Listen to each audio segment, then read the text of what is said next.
Welcome to the Sisterhood of Sweat. I am here today with Katie Bramlett. Katie Bramlett started We Shape with the intention of advocating for women to stop focusing on the number on the scale and instead put their energy and efforts into something more meaningful. Her entire product is rooted in intention, movement, community, and beliefs. Katie has a passion for bringing awareness to the toxic expectations placed on women in the fitness industry. And she believes that if we all unsubscribe to this messaging, we can pave new paths that are rooted in self-acceptance, care, and kindness. Today, we talked about dispelling the myths surrounding the scale, unsubscribing to societal norms, and giving ourselves permission, not seeking external validation, and just a whole culture to put yourself around people that support you, you deciding how you want to show up, that you love and accept yourself, and letting go of things other than weight that really aren't serving us as women. This was such a beautiful episode and so good for anyone that needs to free themselves from feeling like if they just arrived at a certain number on the scale or a certain place in society, a certain accolade, that everything is going to be all hunky-dory. It was so great today to really release and unsubscribe from limited thinking. So without further ado, we are going to dive into this episode with Katie Bramlett. I'm excited to welcome Katie Bramlett to the Sisterhood of Sweat today. Welcome. Hi, thank you so much for having me. I'm excited to be here. Well, you guys, we are going to have such a great conversation today because Katie has developed her own company called We Shape, and it is all about having connection with your body and movement in a positive way and developing a better body image and releasing beliefs that no longer serve you. So Katie, tell me, how in the world did you come up with this idea to create We Space? What prompted you to do it? And what is it all about? Yeah, I mean, in all honesty, WeShape was born from a series of mistakes that I felt like I had made in the past when I maybe more asleep at the wheel. So to give a little context for your listeners, my co-founder and I used to own a different fitness company. We used to sell digital fitness products that were rooted in toned bodies, six-pack abs, weight loss. And from the outside looking in, I had checked a lot of boxes for my life that I thought I wanted to check. And I still felt deeply unfulfilled. And I couldn't quite grasp why everything looked so good, but I didn't feel so good. And I just sat with that for a while. And I said, oh my gosh, like I'm a part of a system that I don't really want to be a part of, which is sell a body image, uh, make people believe that if they buy that, they will look a certain way. And if they look a certain way, they will feel better about themselves. And I realized that once I opened my eyes to that system and that cycle, I was like, I can't do it. I can't be a part of that. So we decided to build WeShape and have it rooted in connection with self and movement and self-acceptance. We ask people to recycle their scales. We ask people to look for deeper meaning and why they're choosing to join our program. And we ask people to really consider their intentions in terms of, why did I want to lose that weight? Why did I want to have six-pack abs? Why did I want to do those things? And I think we often discover that we wanted to do those things because we felt like if we did them, we would feel a certain way about ourselves. But really, I think we all discover that is sort of like reaching for validation outside of ourselves. Oh And I my tell people gosh, all you're the speaking my time, language today.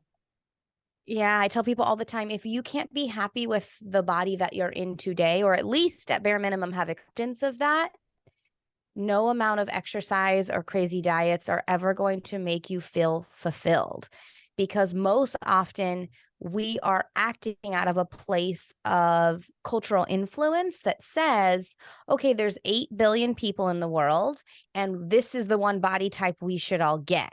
And if you get that, you'll be happy. And I think I told you before we started recording, that dangling carrot doesn't actually taste very good. And you might get a lot of compliments and you might get a lot of validation from the outside, but I believe that it's deeply unfulfilling on the inside. So I had to try something different, and I had to build a product that was rooted in self-care and self-acceptance and community and connection with body. So what you said about the validation, I have went on this whole journey of recognizing it isn't just through your physique that you could be seeking validation. You can seek it in all sorts of ways. I'm like a high achiever. It's in my, when I take the test on the Strength Finder, I always come up as entrepreneur, high achiever, competitor. I forget what the one is, like basically like commander, like, so Yeah. it's interesting because I really started recognizing as I achieved some pretty high accolades, and I was discussing this with a family member, I realized, oh my goodness, I have literally been killing myself for this person's approval my entire life. I am 60. Okay. So it's never too late to change and recognize errors. And realizing it was just this eye-opening thing, realizing I was seeking this validation, this approval, permission, so to speak, recognition from them. And I realized, oh my gosh, I just told them the highest accolade that almost anyone could ever achieve. And I did not get a good response. Oh my gosh, I am never going, I guess this person may never give me what I'm seeking. And that right there was the catalyst for change and realizing I need to give that to myself. I need to give the validation to myself that I love and approve myself. And also that you could achieve some of these accolades, but they could be empty if you're doing it for the wrong reasons. And not that I didn't have great reasons, but like then there's the other part that I didn't recognize in myself, the people pleasing, the all of the stuff's connected. And I think just having this journey where you realize that you were already loved, you were already chosen, you're already enough before you lifted one single finger. You didn't need someone to approve you. And just really owning that is like stepping into your power and not giving it away. Because I think when we are looking to a certain image to give us that approval, that validation, that recognition, we are giving our power away. Because what happens when today you step on the scale and you're up 5 pounds, and or you don't like the way you look today, or they decided big butts are in, and you literally you feel like unvalidated again because you're giving your power away to an outside external source. I mean, exactly. And I think what's difficult is, I said the other day on our podcast, we're not born hating ourselves. We're not born saying, I'll feel great if I achieve this. these are trained belief systems that we are acting out of. And I think it's always okay to pause and say, wait a minute, look at the life I built around me. Is this serving me? Is this what I really want? Do I feel good? Do I, do I feel Is this connection with making self? me Do I feel happy? connection with other? I think we just operate sometimes from a place of should. And I think that, I'll never forget when I first, because it took us 2 years to build this product, and I self-funded it. I took a lot of financial risk because I really believed in what we could offer. And people who were in the industry who, I had been in the industry with for years said, oh, that's really cool. And you probably won't be able to sell that because people want to be promised that they can lose weight or shift how they look or fit in those jeans. And I thought, how sad that so many of us, a lot of women in particular, are living from a place of, this is where my time and attention and energy goes, is to like counting every calorie and making sure I take my steps and making sure I burn so many calories and making sure my butt looks this way or my boobs look this way or my stomach. I'm like, that's a lot of time and energy and attention. And I am curious if I give people permission that they don't have to do that, if they'll take that permission. So while that chatter was going on, like, oh, I don't think you'll be able to sell this, I started telling people, I'd like to give you permission to not worry about the scale, to actually just get rid of it, to not have a goal of weight loss, to just have an intention of showing up in our community, joining some community calls, using our product to get connected with your body and move better, and just see what happens. Just start with that intention. Don't worry about any of the other things. And then people started going, oh my gosh, I never loved myself and I never realized it. Or, oh my gosh, I didn't realize that I was doing these things because other people told me to and I actually didn't really want to. And they just started unsubscribing from the messages that were fed to them and to us by the culture we live in, by social media, by TV, by all of the things that we think are the way it's supposed to be. But the reality is the world is filled with infinite possibility. And if you are acting out of a belief system that actually doesn't make you feel good when you stop and evaluate it, there's always a choice to act out of a different or new belief system. So once I started I literally saw, like, no pun intended, but I actually saw the weight like lifted off of people when I started saying, just come to WeShape. Don't worry about changing anything about your body. Join our community, use the product as a way to connect and move in your body. People were like, oh, I'm allowed to do that. And I was like, I'll take that type of energetic weight loss over the scale dropping any day, right? Like the freedom that I saw people leaning into when they were given permission to subscribe to a different belief system was mind blowing. So let's talk more about that. Because I feel like this is a key thing, because I want anyone out there right now listening to think about how long, what age did you start striving for the perfect diet or body? What age did you start dieting? How long have you been dieting? And how satisfied have you been overall with yourself? If especially particularly my scale watchers, I want you to really think about, how do you feel when you step on the scale and it's not the number you wanted to receive? Are you letting that call your day? Now, all that in said, Katie, take us to the place of how this dynamic with the people that you have worked with, how that changed when you gave them permission to just release themselves from that. I'd like to just hear some stories.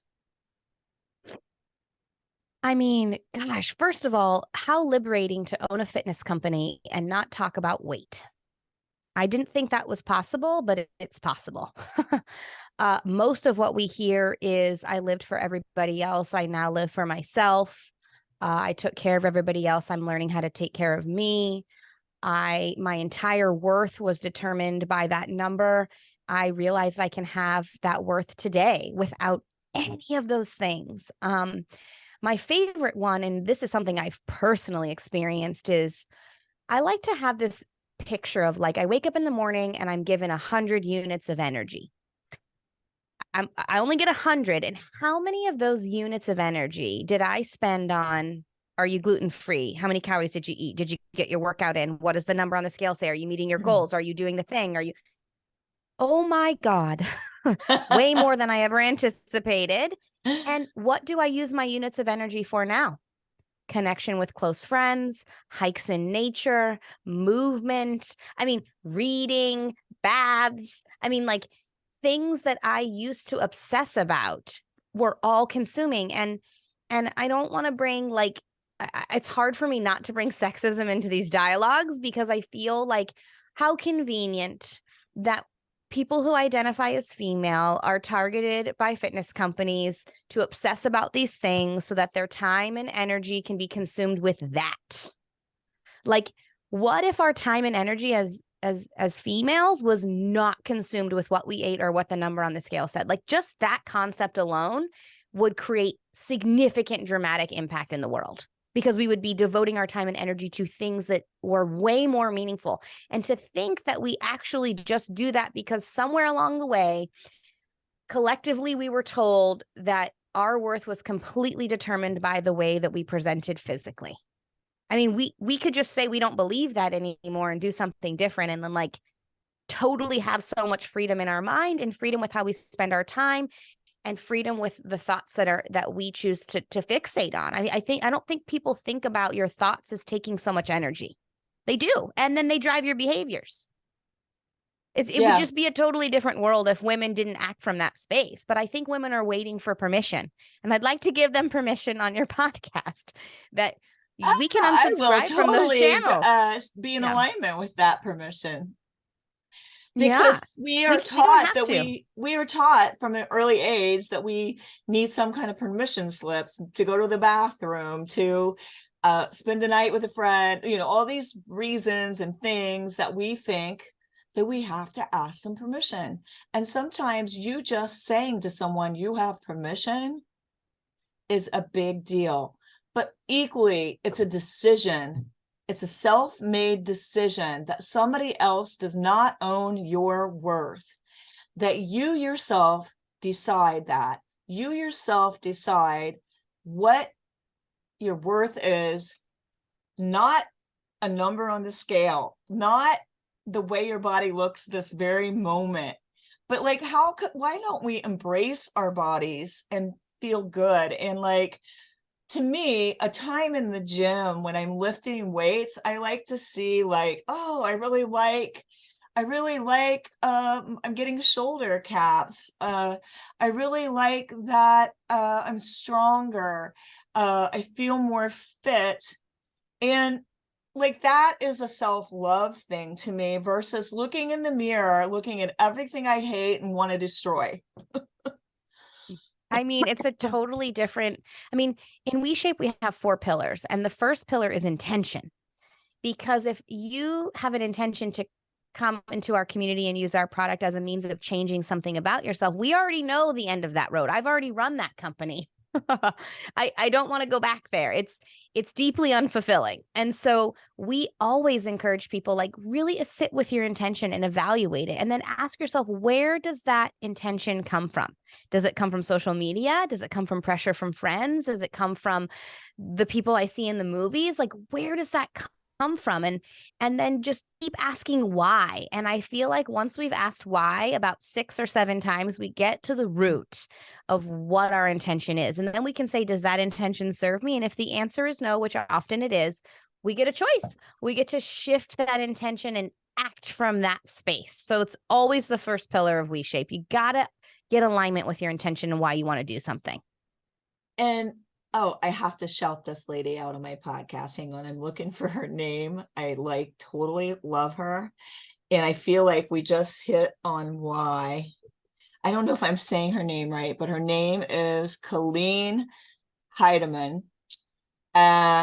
She is a model, definitely in her 70s or more, white hair, the whole bit. Love it.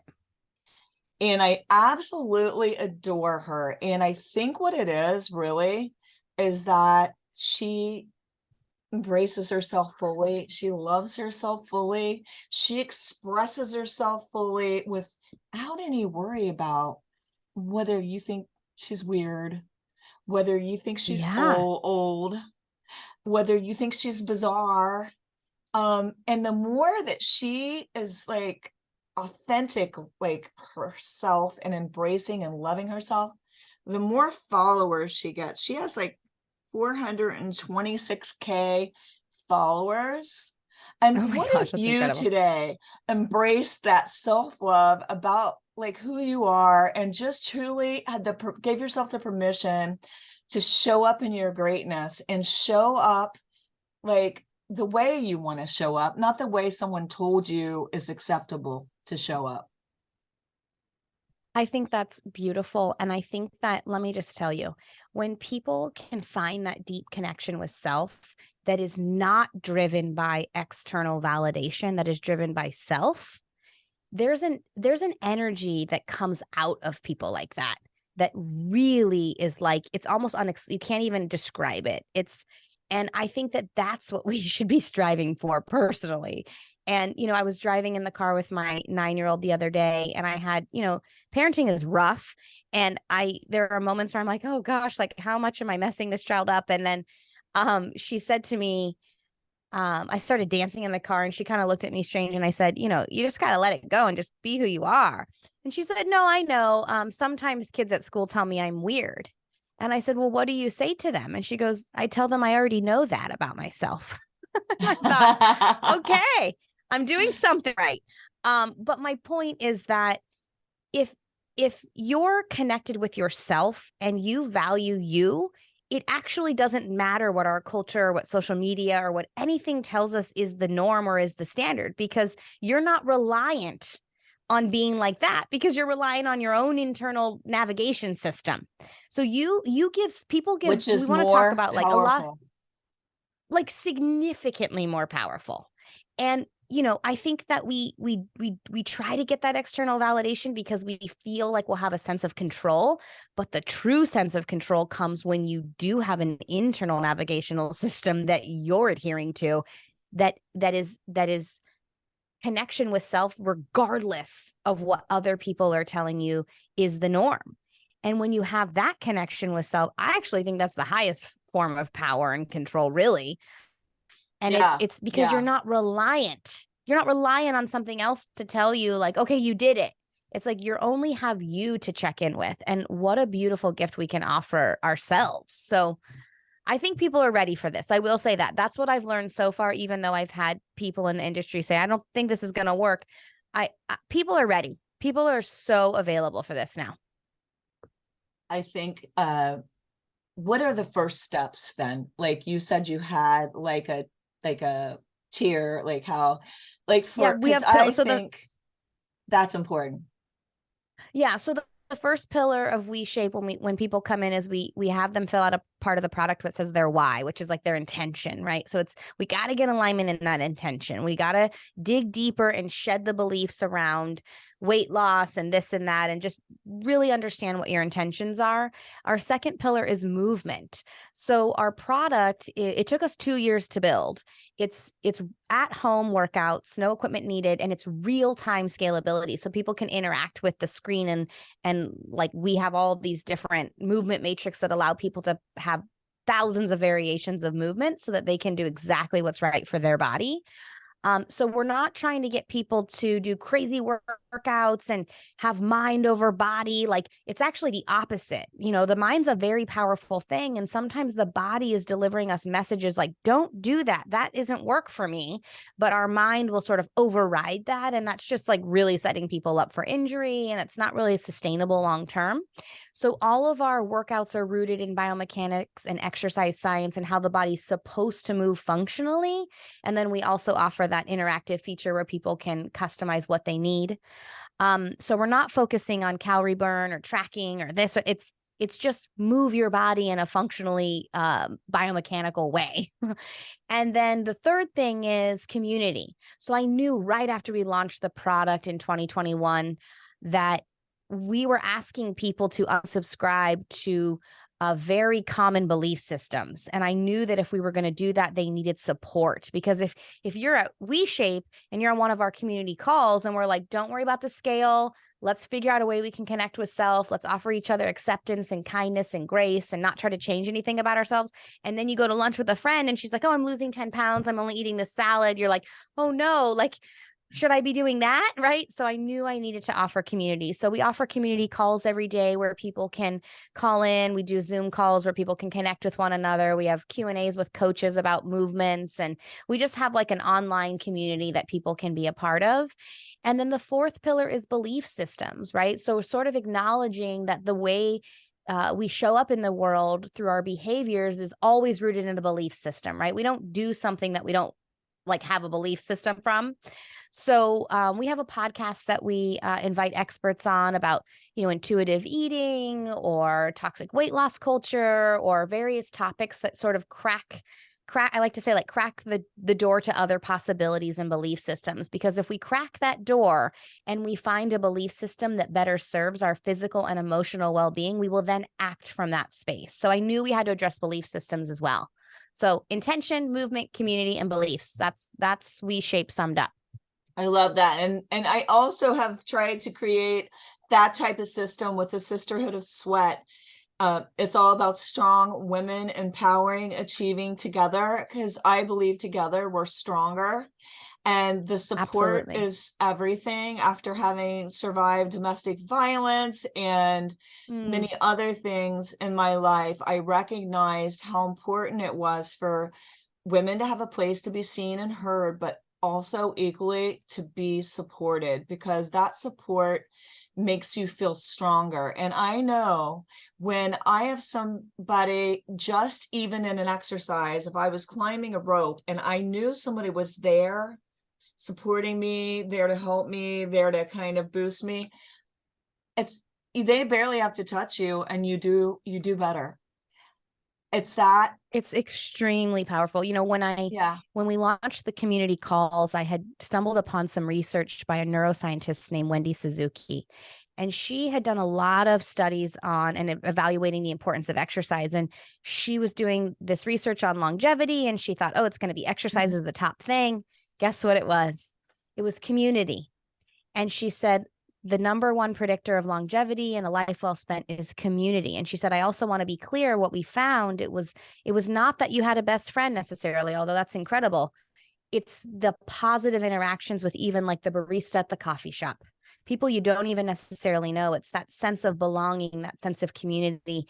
And once I read that, I was like, well, just for the sake of needing to be able to give people a place to feel held in this new way of looking at movement and exercise and fitness, I also knew that it contributed to our overall well-being when people felt like they belonged to something like that. So I knew community, we had to incorporate community in our mission for sure. Very important. People are hungry for connection. They're hungry for support. And I think like having that community where you recognize people and you are, because they don't get that everywhere. They may not even get that at home. So I think it is a powerful place to be. And back to what you were saying about the beliefs, what are some of the biggest beliefs that you feel people need to feel free from, or that you have seen success with in your community? Once I get this number on the scale, I'll be happy. That's probably the biggest one. Once other people accept me, I'll be happy. Once I can just get motivated enough to do this thing, I'll be happy. There's a lot of, I associate my value and worth and happiness with how I present physically. And it is a huge misconception. And I just want to tell people your worth and your validation, and that is available today, regardless. It's just like I said, what people aren't born with the belief system that they need to have a certain body type. We have instilled that in our cultural value system that says that, but it doesn't have to be true. At any time, we can just come up with a new way of doing something, right? They did a Yeah. study on how many different ways are there to do dishes. And I was shocked by this. I think there was like over 200 ways to do the dishes. And I always remind myself, I think about this like multiple times a week. If there's over 200 ways to do the dishes, there's more than one body type. There's more than one way that we can feel happy and healthy and thriving. There's not one way. There's definitely not one way. And really, when you sit with it, 8 billion people trying to achieve one body type, that's when we really sit with the logic of that, right? Like sometimes I think we're just in autopilot. And that's what I was saying when I was running that other company. I was just in autopilot. I was just acting out of the belief systems I was told to act out of. I never really paused to say, like, is this valuable? Is this serving me emotionally? Is this how I want to spend my time? Is this giving me all the things that I hope to get out of this life? And when I really sat with that, I was like, it's actually not. And while it's hard to go against the grain, it's hard to say, I'm not going to do that anymore. I'm going to politely unsubscribe. Oh my goodness, it's so liberating and so freeing. And it's one of the most powerful things I've ever done is giving myself permission to no longer be a part of that system. I love that. Now, I think there's other types of permission too, because I think sometimes people dumb down their greatness. Like they feel other people feeling insecure around them, or maybe a significant other, when they're so brilliant and shining, they shrink. And so I think that's another place where the thinking has to be, do I want to surround myself with somebody where I have to shrink to fit in? Because then you're still not being authentic. I know there's some barriers to break through there for sure. Yeah. And I think that, especially, someone brought this up on our podcast and I cannot get it out of my mind. Like she was talking about, it's Katie Wells, the wellness mama. She was talking about, she has her podcast too. She was mentioning what do men do when they go to the gym? They bulk up, they gain, they get bigger. What is the goal for women by Shrink our and get smaller. societal? It's like women are really trained to be small, to be quiet, to serve, and at some point we just have to go, nah, I don't want to do that anymore.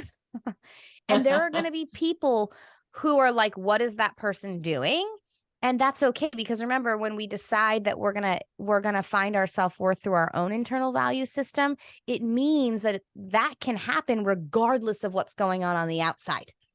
So I do think it is a hard transition to move out of staying small, dimming your light, adhering to, the rules, adhering to the constructs. Like it's a big deal to break free from those. But I promise on the other side of that journey is power, is connection, is authenticity.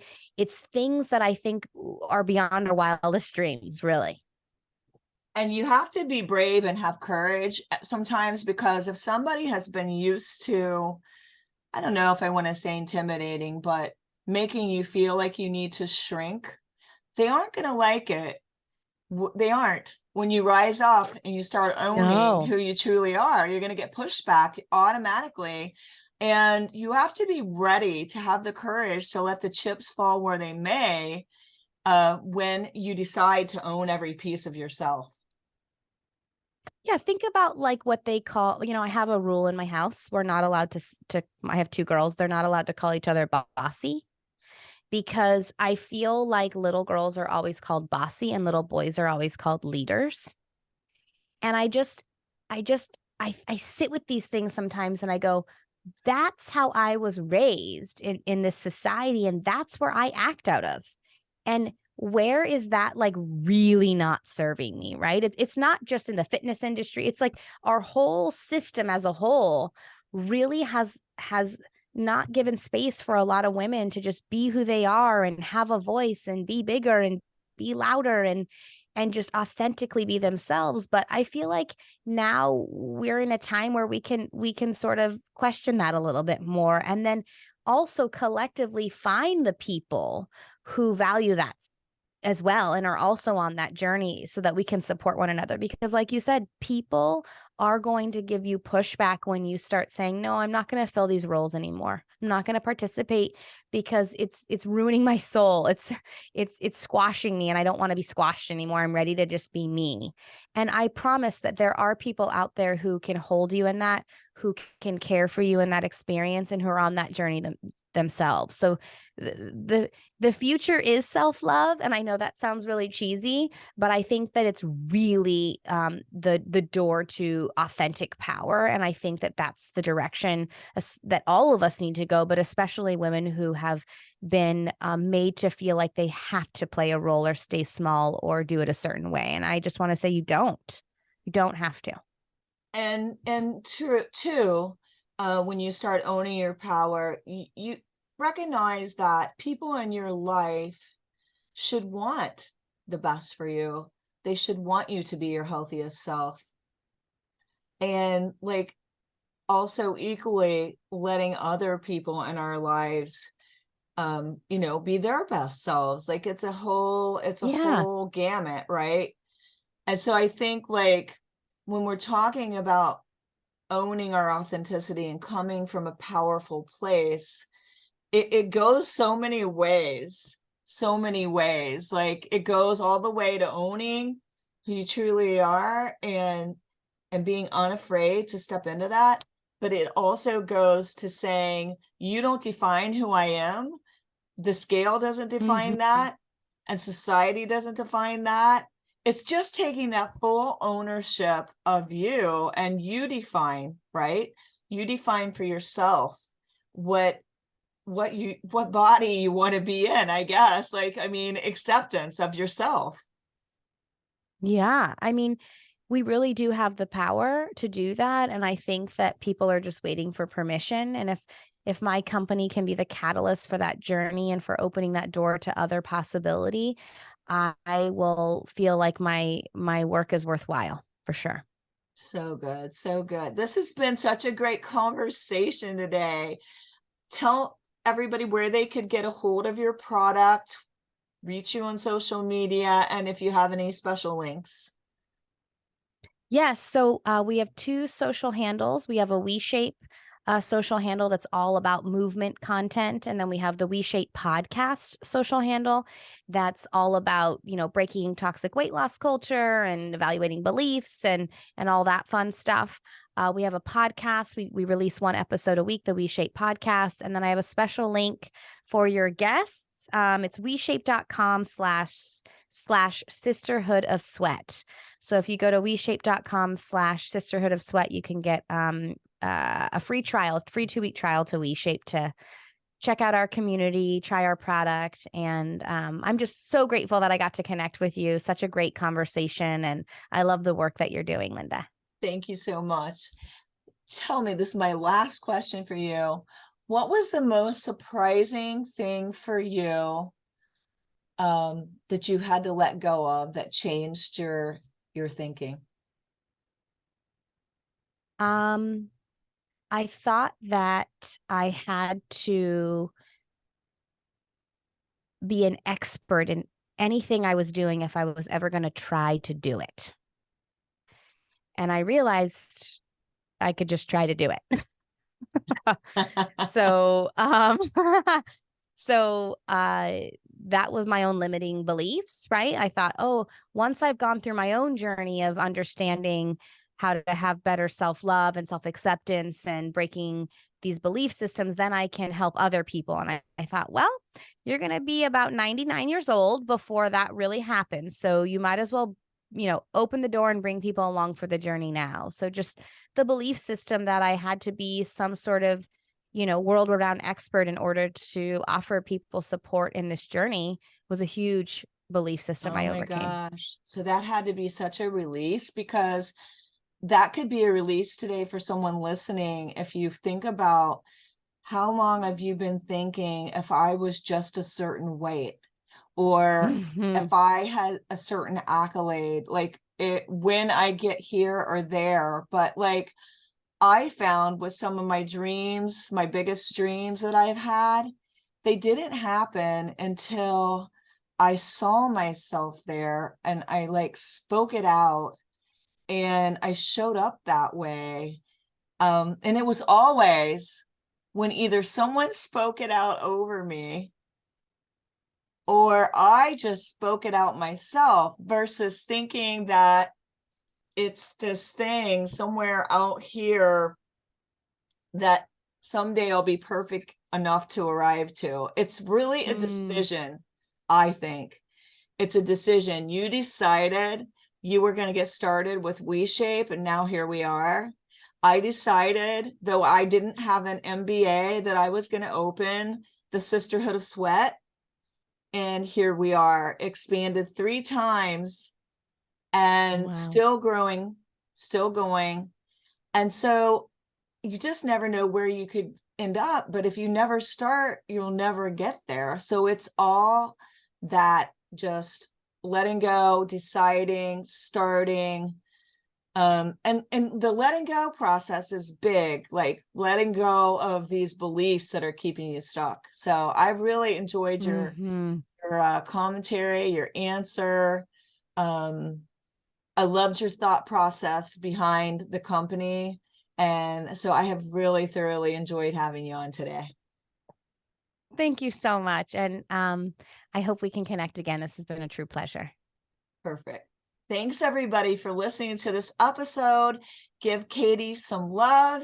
Look up the product. Let us know what resonated with you today. And as always, keep on keeping on, everyone. Bye, everybody.